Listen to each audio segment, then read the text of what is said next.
Hello. Next question देखना। उस बिंदु का बिंदुपद ज्ञात कीजिए जिसकी निम्न समतलों से दूरियों के वर्गों का योग 9 हो। Find the locus of a point such that the sum of the squares of whose distance from the following plane is 9। ठीक है, ये प्लेन आपको गिवन दे रखे हैं x plus y plus z equal to 0, x minus z equal to 0 and x minus 2y plus z equal to 0। ठीक है, तो हमें बताना है कि वो पॉइंट निकालना है जिसकी, है ना, उस पॉइंट का लोकस निकालना है जिसकी इन जो समतल दे रखे हैं इनसे दूरियों का वर्गों का योग जो होगा वो क्या है, 9 है। तो हमने सबसे पहले क्या किया, एक पॉइंट मान लिया कि लेटर पॉइंट x1 y1 z। इस पॉइंट की दिए गए समतलों से दूरियां हमने मान ली कि p1 p2 और p3 है। हमें क्वेश्चन अकॉर्डिंग टू क्वेश्चन क्या दे रखा है कि p1 का स्क्वायर प्लस p2 का स्क्वायर, है ना, उनके वर्गों का योग, यानी कि p1 का स्क्वायर p2 प्लस p2 का स्क्वायर प्लस p3 का स्क्वायर इक्वल टू 9।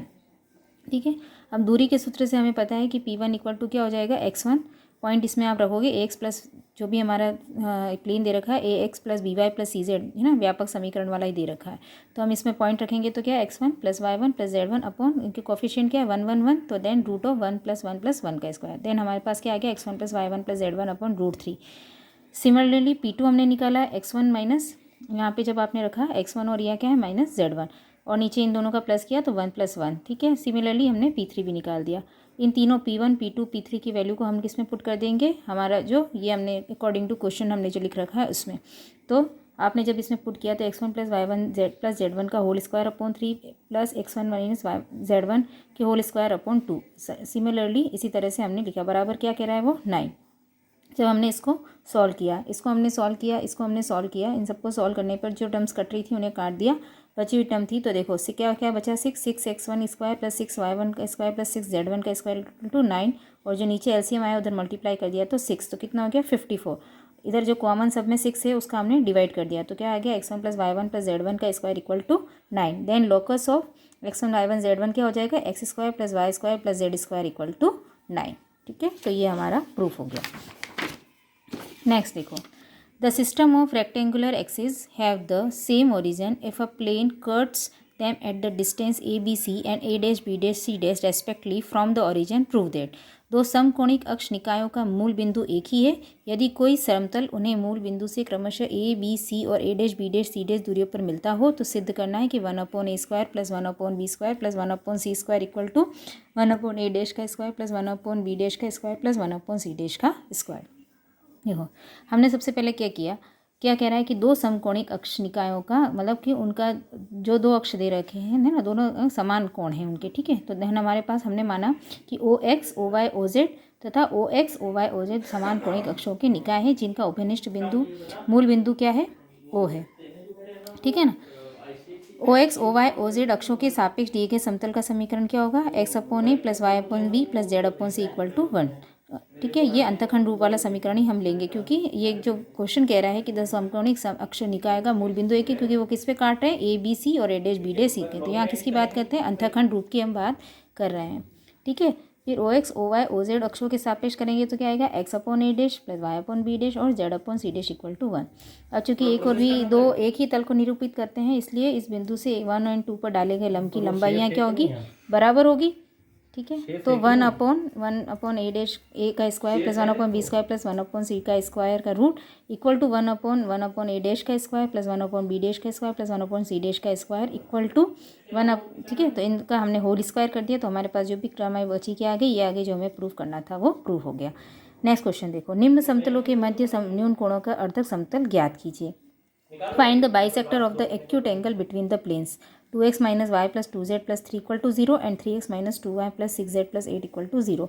समतल की इक्वेशन हमें ये दो दे रखे, इनके कोणों के अर्धकों के समतल का समीकरण हमने इन्होंने बता दिया है और डायरेक्ट हम उस सूत्र का यूज़ हमने यहाँ पे किया है, ax1 plus by1 plus cz1 plus d1 upon a का स्क्वायर प्लस b का स्क्वायर प्लस c का स्क्वायर का root equal to plus minus ax2 plus by2 plus cz2 plus d2 upon a का स्क्वायर b का square plus c का square. ठीक है, इस डायरेक्ट इसको कर दिया। ठीक है, सब जो भी वैल्यू हमने पुट की थी वो वैल्यू हमने पुट कर दी। ठीक है, अब हम एक बार प्लस, जब हमने इसका पॉजिटिव वाला चिन्ह लिया और इसको हमने सॉल्व किया। ठीक है, तो हमारे पास जो इक्वेशन सॉल्व करने पे आई वो क्या आई, 5x minus y minus 4z minus 3 equal to 0। और जब हमने नेगेटिव चिन्ह लेकर इसको सॉल्व किया तो हमारे पास आ गई इक्वेशन ये। ठीक है, अब जो क्वेश्चन हमें कह रहा था वो था कि समतल, ठीक है ना, निम्न समतलों के मध्य नून कोणों का अर्धक समतल हमें ज्ञात करना था। तो समतल 1 और अर्धक समतल जो 3 है, ठीक है, ये अर्धक समतल है जिसको सॉल्व करके हमने निकाला। और प्लेन दे रखे थे हमें जो गिवन प्लेन थे, तो जो गिवन प्लेन है और जो हमारा अर्धक समतल थर्ड था उनके बीच का कोण मान लीजिए थीटा है। तब दिए गए समतलों के बीच का कोण कितना होगा, 2 थीटा होगा, ठीक है। परंतु cos थीटा बराबर क्या होता है, वही a1 plus b1 2 plus c1 b2 plus c1 c2 upon a1 का स्क्वायर प्लस b1 का स्क्वायर c1 का स्क्वायर का रूट और a2 का स्क्वायर प्लस b2 का स्क्वायर प्लस c2 का स्क्वायर का रूट, ठीक है। जब हमने इसमें वैल्यू पुट करी, हमने इसको सॉल्व किया तो 1/√t है। अब हम जानते हैं tan थीटा बराबर क्या होता है, सेक स्क्वायर थीटा माइनस 1, ठीक है, रूट वैल्यू हमने पुट करी 42 माइनस 1, ठीक है। इसको हम यहाँ से हमने tan थीटा निकाल लिया, ठीक है, cos थीटा था तो tan थीटा निकाल के तो √41 किससे है, लेस देन 1 हो गया, यानी कि थीटा क्या है, less than 45, theta is greater than 45 degree और 2 थीटा तो ग्रेटर देन क्या होगा 90 डिग्री। अतः थर्ड जो हो गया वो अर्धक समतल दिए समतलों के बीच के अधिक कोण का क्या है, अर्धक समतल है। तो बचा हुआ दूसरा समतल क्या होगा, वो नून कोण का अर्धक होगा, ठीक है। नेक्स्ट देखो क्वेश्चन, मूल बिंदु से P इकाई दूरी पर एक चर समतल निर्देशीय अक्षों को बिंदु ABC पर काटता है। सिद्ध करना है कि निर्देशीय समतलों के समांतर ABC से जाने वाले उन 3 समतलों के प्रतिच्छेद बिंदु का बिंदु पथ है 1/x² plus 1/y/z² equal to 1/p²। देखो, मूल बिंदु से P इकाई दूरी पर एक चर समतल निर्देशीय अक्षों को बिंदु ABC पे काटता है, इसलिए इसका समीकरण हम कौन सा लेंगे, अंतःखंड रूप में। कौन सा, x/a plus y/b plus z/c equal to 1। Equation first हो गई। अकॉर्डिंग टू क्वेश्चन ये कह रहा है कि इसकी फ्रॉम ओरिजिन से जो दूरी है वो कितनी है, p है। तो p बराबर क्या हो जाएगा, ओरिजिन से दूरी है तो जब इस इक्वेशन में 0 0 0 पुट करोगे 1 तो क्या आएंगे 0 0 0, ठीक है। तो ऊपर तो बस क्या बचेगा, 1 बचेगा।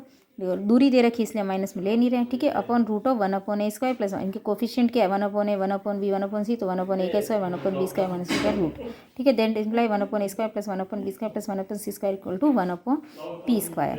Plane 1 meets the axis, plane क्या कर रहा है, कहाँ इक्वेशन जो प्लेन 1 है वो मीट्स का एक्सिस पे कहाँ कर रहा है, ABC पे। तो कोऑर्डिनेट क्या होंगे, a0 0 0b0 और 0 0 c। फिर ये कह रहा था कि सिद्ध करना है कि निर्देशीय समतलों के समांतर ABC से जाने वाले उन 3 समतलों के प्रतिच्छेद बिंदु का बिंदुपथ ये है, ठीक है ना। तो इक्वेशन ऑफ पैरेलल प्लेन है ना, पैरेलल प्लेन जब निकालेंगे तो हम पहले निकाल चुके हैं कि YZ प्लेन के लिए पैरेलल प्लेन A पॉइंट के लिए क्या होता है, x/a। इसी तरह से B और C के लिए क्या होता है, y/b और z इक्वल टू y/b और z equal to c, xz और xy प्लेन के लिए। ये सारी तो हमारे पास ABC की वैल्यू आ गई। इन ABC की वैल्यू को हम जब इस इक्वेशन फर्स्ट में प्रूव कर इक्वेशन नंबर सेकंड में हम रखते हैं तो हमारे पास क्या आ जाता है, 1/x² plus 1/v² plus 1/z² equal to 1/p² जो हमें प्रूव करना था। नेक्स्ट क्वेश्चन देखो, last, a variable plane is at a constant distance p from the origin and meets the axis in the ABC, show that the Eicher समतल जो मूल बिंदु से p इचर दूरी पे है निर्देश अक्षों को क्रमशः ABC बिंदु पर काटता है। तो सिद्ध करना है कि the locus of the centroid of the triangle ABC is, त्रिभुज ABC के केंद्र का बिंदुपथ ये है और सेंट्रॉइड ऑफ टेट्राहेड्रन का जो बिंदुपथ है वो ये है। सेम जो हमने पीछे क्वेश्चन किए वैसे ही करना है। सबसे पहले जो क्वेश्चन के हिसाब से हमें दिख रहा है कि ये अंतःखंड रूप का ही है, तो हमें अंतःखंड रूप में इसका इक्वेशन प्लेन की इक्वेशन लिख दी। हमें ये कोऑर्डिनेट एक्सिस पे काट रहा है तो इसके कोऑर्डिनेट एक्सिस के कोऑर्डिनेट हमें पता है a0 0 0b0 और 0 0 c, ठीक है। अकॉर्डिंग क्वेश्चन ये कह रहा था कि distance from origin to p कितनी दे रखी है, वो p इक्वल टू 1/a², ये हमने निकाल लिया। अब ये तो जो क्वेश्चन के अकॉर्डिंग बातें थी वो सारी होगी। अब जो हमें फर्स्ट चीज़ पूछी कि locus of the centroid of the triangle ABC is this, तो सेंट्रॉइड के ट्राइंगल हमें दे है ना, जो तो सेंट्रॉइड हमने मान लिया क्या होगा, x1 y1 z1। तो हम निकाल सकते हैं कि x1 बराबर क्या होता है, a प्लस 0/0/3, इसी तरह y1 0 प्लस b0/3 और z1 0 0 0 plus 0 plus c equal 3। इससे हमें हमारे पास ABC की वैल्यू आ गई। इस ABC की वैल्यू को जब हमने इक्वेशन नंबर 2 के अंदर पुट किया तो हमने इसको सॉल्व किया। इसको सॉल्व करने के बाद हमने जो प्रूव करना था वो हमारे पास प्रूव करके आ गया।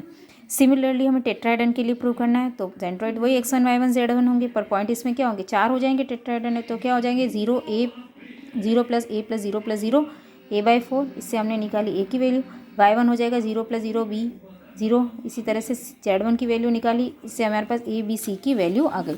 और इस ABC की वैल्यू को जब हम इक्वेशन नंबर 2 के अंदर पुनः रखेंगे तो इसको सॉल्व करने पर हमारे पास जो हमें पूछा गया है वो प्रूफ हो जाएगा। तो आज का टॉपिक हमारा यहीं ख़त्म होता है। नेक्स्ट लास्ट टॉपिक हमारा प्लेन का रहेगा, वो हम कल फिनिश करेंगे और हमारा प्लेन का चैप्टर कल ख़त्म हो जाएगा, ठीक है। ओके।